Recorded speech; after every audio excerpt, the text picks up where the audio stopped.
Good morning, everybody. It's Shanda Sumpter and Natalie Jill. Hey, Nat, how are you?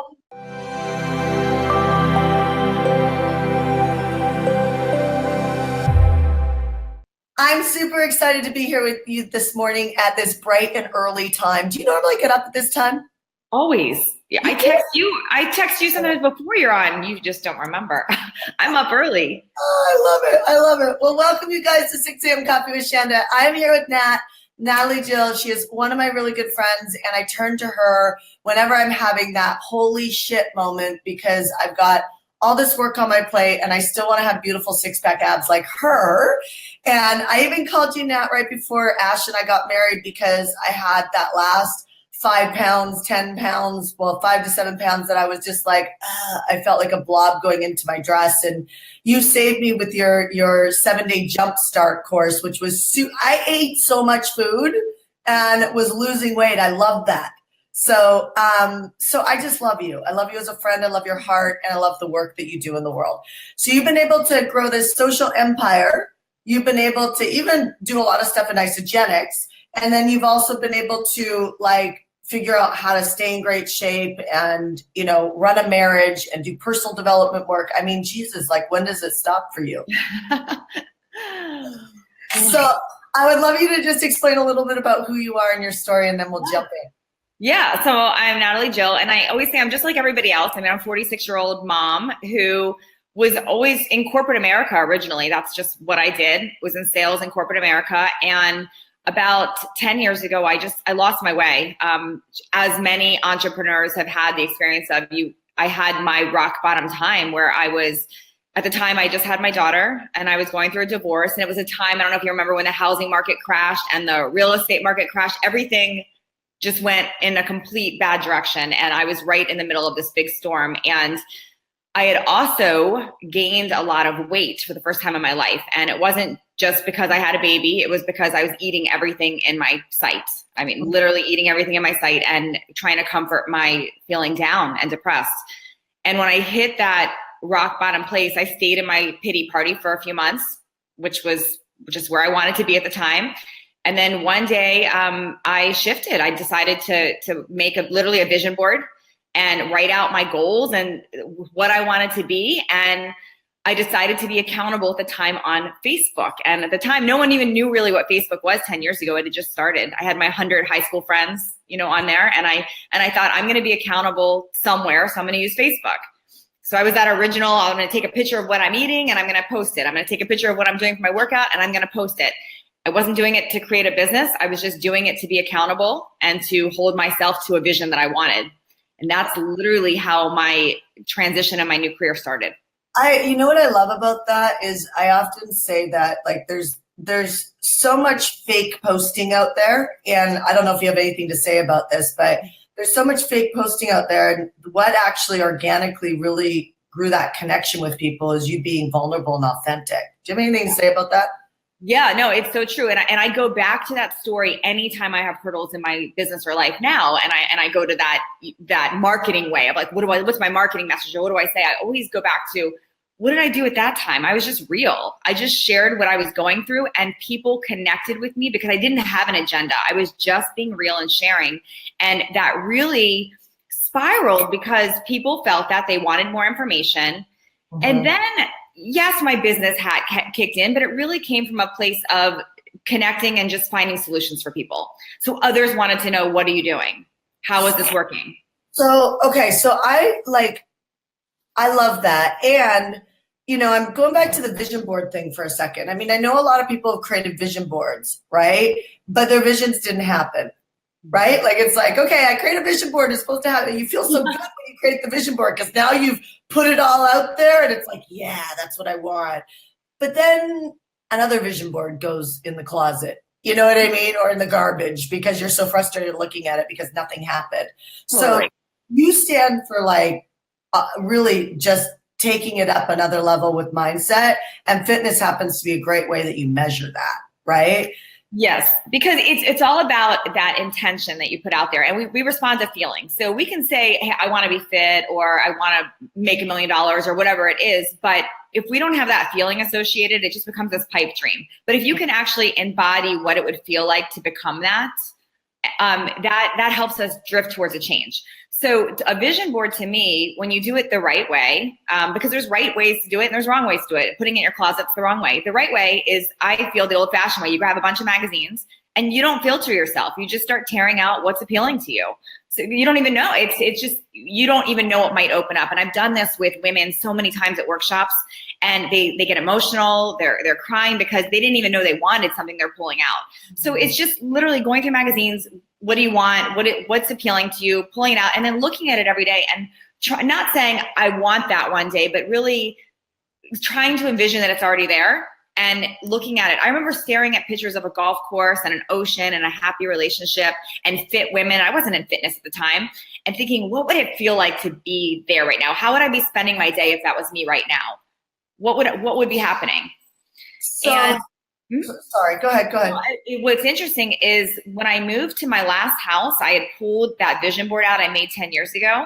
And something was really interesting. Not only had everything on that vision board come to fruition, but the exact picture I had of a golf course view was my new house view. The exact picture.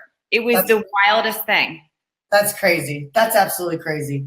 I love that. Okay, but I'm still in this conversation of, what about all the people that literally have been in a situation that they've done that, and like, what do you think is in between? Yeah, so what's in between is something I called there's two things. Your driving core motivator and a decision. So the first thing that happens with anybody that makes a change in their life is they have to decide.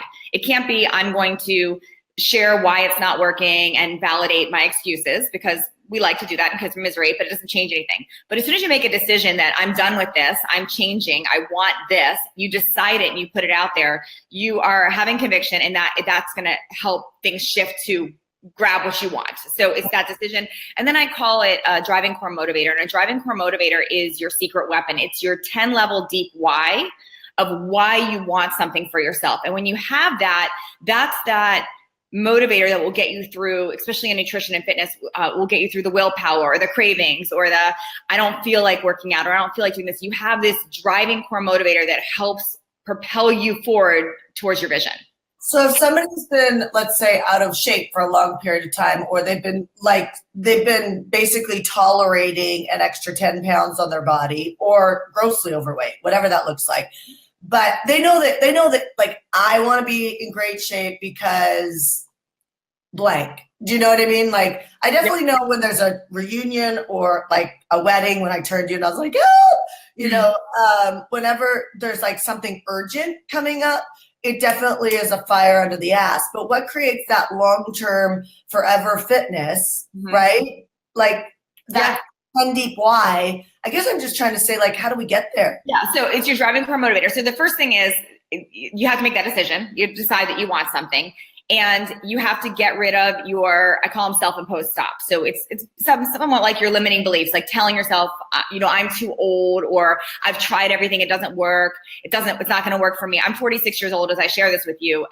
Women message me all the time. I'm 40. Is it too late for me? That's a self-imposed stop. They're saying it's not going to happen. So they're not even opening it up to the possibility. I said that, by the way, at 38 for triathlons. I actually said that to my coach. I was like, do you think I'm too old at 38 to do triathlons? Yeah, no, if he had said, yes, you are, you would have had the validation to, it's not going to happen for me, and you wouldn't even put your all. So when we do those self-imposed stops, it's really important that we don't try to validate them, because as soon as we start validating them, we find evidence supporting why it's not going to work.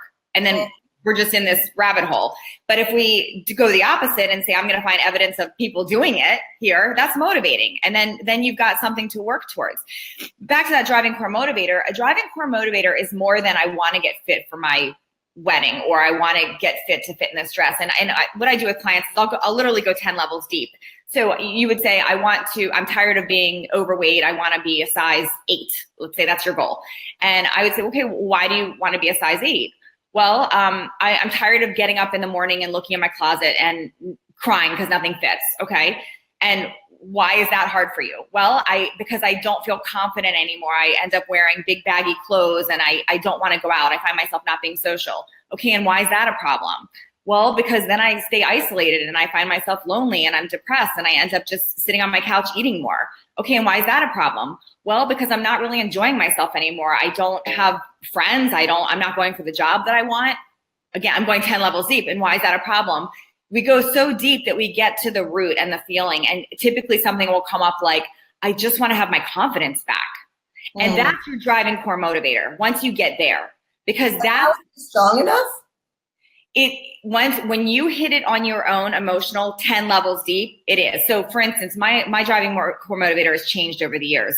That 10-year ago time, it was, I want to feel confident for my daughter. I don't want her to see me so depressed. I want to feel confident for her. That was a driving core motivator for me to work towards getting stronger. Now I would say, I had back surgery 8 months ago. A driving core motivator for me was, I don't want to go through that again. I want to heal myself so that doesn't happen again. Another driving core motivator would be for me that I have an audience of 3 million people that are looking up to me for guidance. If I let myself go, what am I doing for them? So your driving core motivator is more than just a size, a weight, an event. It's something deeper, and that's what propels you through. I love that. I'm gonna play with that today. A total vulnerable moment. It's been a long time since I've had any issues with fitness or weight or any of that. And when I got into endurance sports, that just kind of went away. I could just eat whatever I wanted. And really you started to eat for fuel and eat for like health and alkaline and all of that. And then when I had Zach, which I can't believe it has been 3 years ago, talk about justifying things, right? It's been just casual workouts and not like really invested because we've been trying to get pregnant again for the last year.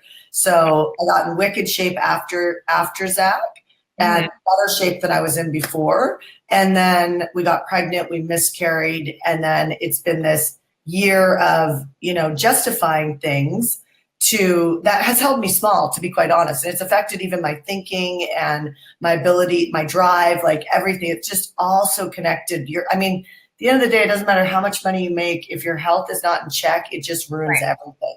Yes. Okay, so where do you take people once they really figure out what their core motivator is? So I talk about, there's a transformation triangle I talk about, and this has to change for anyone that wants to change how they look and feel in their health.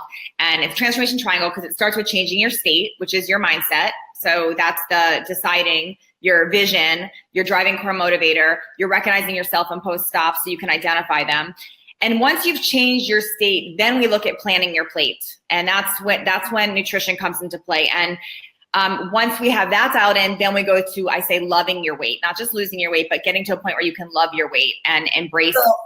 So first it's the emotional state. Once your emotional state's in check, you move on to planning your food, your plate. Yeah. And then from planning that, then you focus on your weight. Yes. And we can't skip steps. It's like a tripod. If it's missing a leg, it doesn't work. So it'll fall over. So all three things really need to be in play. You've got to do that mindset work first. And if you skip it, it's temporary, because that's when I get my willpower. I don't want to do this. It's hard. But once you change that mindset, you're locked in, and it's a lifestyle. So do you ever feel like you don't want to go work out, or you don't feel like eating that healthy food and you'd rather just grab for like a chocolate bun cake? Of course, all the time that happens. But I've got that powerful driving core motivator. It doesn't mean I never attack a bag of Reese's Pieces. I've definitely been known to do that. But overall, it's what you do 95% of the time. And my driving core motivator is bigger than that. So if I have a day in the month that I'm off track, it doesn't matter in the grand scheme of things, because my overall habits and my lifestyle support that driving core motivator. And I always bounce back to that. What about when there's like stress in the office, or like, because you have a pretty strong company, Natalie Jill Fitness. Tell people how they can actually get a hold of you if they want to find you. NatalieJillFitness.com. Super Okay. easy. Or Natalie Jill Fit on social. Okay, great. So she's on Instagram, Facebook. She's everywhere, actually. Snapchat queen. My God. I'm like, I'm not funny. You're like, oh, everybody's funny. You were just so good on social. Everyone's funny on Snapchat. There's filters. You are so good. No, you are so good, but you're so real, and you just kind of get there really quickly. So if you ever want to learn social media strategies, actually follow Natalie Jill Fitness, because it's amazing to watch how vulnerable she is and how real she is, and then funny. She's funny, you guys. Thank you. Okay, so when you're stressed out, right? Like when there's like a product launch going on and you're creating a big movement, and you've got Penelope, your little girl, you've got your husband Brooks, and kind of everything's kind of imploding at one time. How do you keep yourself on the straight and narrow to stay committed to your exercise and your food? Because there's no time. Yeah, so it's interesting. A lot of people put that as a selfish thing, like my exercise, my food, that's last, that's after everything. That's my first. That's my commitment to myself, because if we're not in— Is that because you're a fitness person though? It has nothing to do with that. I did it. That would be who I am no matter what, because, and then this is not, I'm not talking spending hours at the gym. That's not what I mean. I'm talking maybe an hour a day total that ties in maybe my workout, a walk outside, and eating, planning for my food. So you can work that stuff in, because if you are not clear-headed with your food, with getting your routine in, getting some fresh air, getting outside, moving your body, if that's not in place, you don't have clear focus, energy to deal with everything else. And I recognize that. So there's little things that people can do. Like, for instance, I stand up at my desk when I work. I have a stand-up desk. People are always so scared to do that. It makes a big difference when you're not sitting, you're standing all day, you're burning more calories, you're using your core. A lot of things shift when you do that. When I'm talking on the phone, when I'm taking coaching calls, I'm walking while I'm doing it. I grab my dog, I go walk while I do it, or I pace, or I walk outside. So I'm constantly moving. I always have a bottle of water next to me. It's preparing the right snacks to have with me. I go into meetings or I'm coaching. I always have my food with me with healthy snacks, so I'm not tempted to go grab something. I carry it with me everywhere, even when I know there's going to be a lunch. So what would a snack be? Oh my gosh. Every time I see you, you're like popping like some little Tupperware thing open. I constantly am carrying stuff with me as the in case. And what I usually have with me is lots of cut up vegetables. Because I'm an unlimited vegetable person. You can't get enough in. I always have tea. I always have nuts and seeds, because they're easy, quick to grab, nuts and seeds. I always have a thermos of bone broth. Sounds random, but it's protein. It's good for your gut. It's good for everything, your skin. You need to have a Natalie Jill thermos, because the first thing comes. That's a great idea. Because I just thought about something, and I was like, first of all, it helps us create habits like you and gives that connection piece.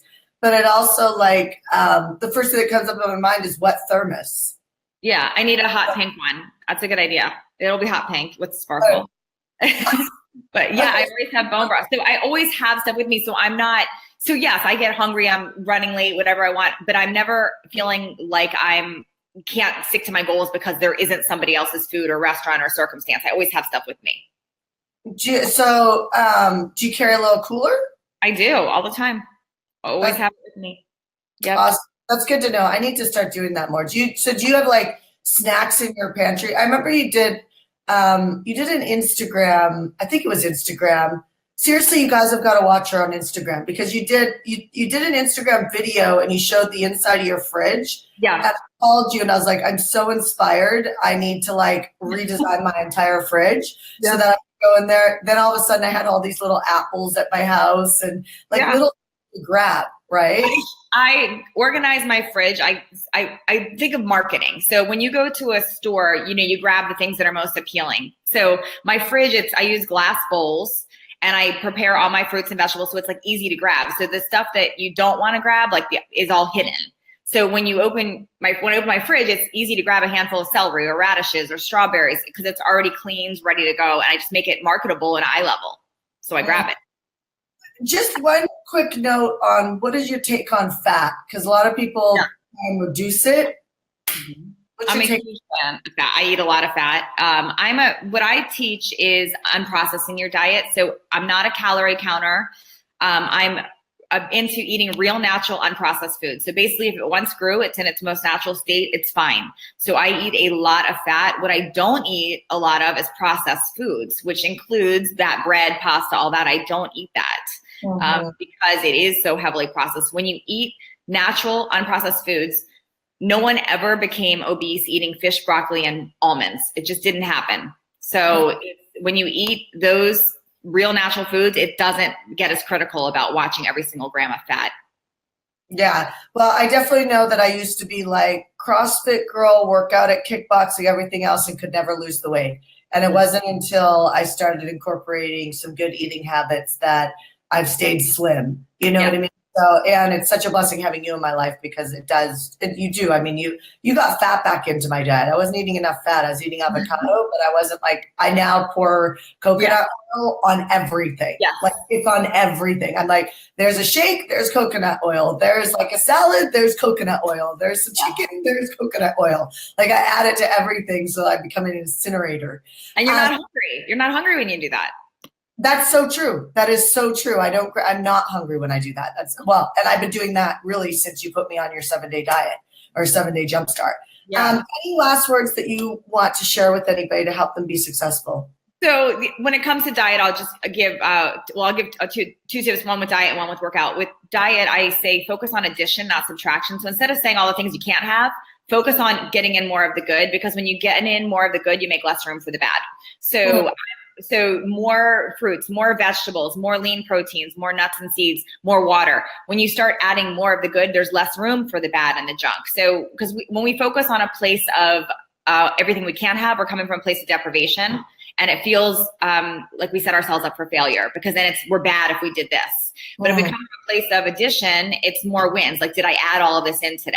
So that's my one rule with nutrition. And then with the workout side, I say, work towards stronger, not towards skinny, because when we work towards skinny, it's very subjective and it's discouraging, and there's really no way to measure what skinny is. But when you work towards stronger, again, it's rewarding, and you're constantly focusing on getting stronger, getting better, improving, and the weight loss follows. But we're coming in from a positive place versus a place of deprivation, negative, beating ourselves up. Really, really good shifts in the way that we're thinking, for sure. The more food that I eat and good food that I eat, I'm actually not grabbing for anything else, because you're just full. Yeah. Just satisfied. All right. I adore you. I love you. And I trust you. And thank you for being on 6 a.m. Coffee with Shanda, because I know it's bright and early. You're up, but it's still early to be able to be camera ready in front of the camera saying hi to everybody. So there's a couple of people that we are going to end here. People that are saying, wonderful tips. Thank you. Oh, I love the idea of merchandising, marketing my fridge. Of course, marketing my fridge, especially for my tween boys. That's super cool. There's nothing worse than, I love my mom, but she taught me how to eat pork and beans and macaroni. Yeah. And I have spent the rest of my life trying to undo that. So, I love coconut oil as well. I think about my son all the time, and you know this, Nat. I mean, pretty much Zach has had, sugar twice in his life, and he's 3, and everything else has been like, he asks for almond butter and a banana every morning. I love that. Himself, he asks for almond butter and celery, and anything with almond butter right now is a hit. He ate 2 helpings of broccoli last night, but that's because I made it a rule inside of the grandparents, and the rule was he doesn't eat gluten. I'm just like, he doesn't eat gluten. And for the first time, he ate pizza in front of his grandparents, and I thought, oh my God, I've just opened the floodgates for this. Not that I have an issue with him eating that. It's that I'm just trying to keep his diet super clean until he's older, to actually just choose the things that he wants, so he doesn't have the influence of us just feeding him all of those empty calories and non-nutrition food. Yeah, wait till they're 10. It gets even harder. So I'm okay with that, as long as I start it this way, All right, you guys, thanks for joining us on 6 a.m. Coffee with Shanda, and we will see you soon. Bye.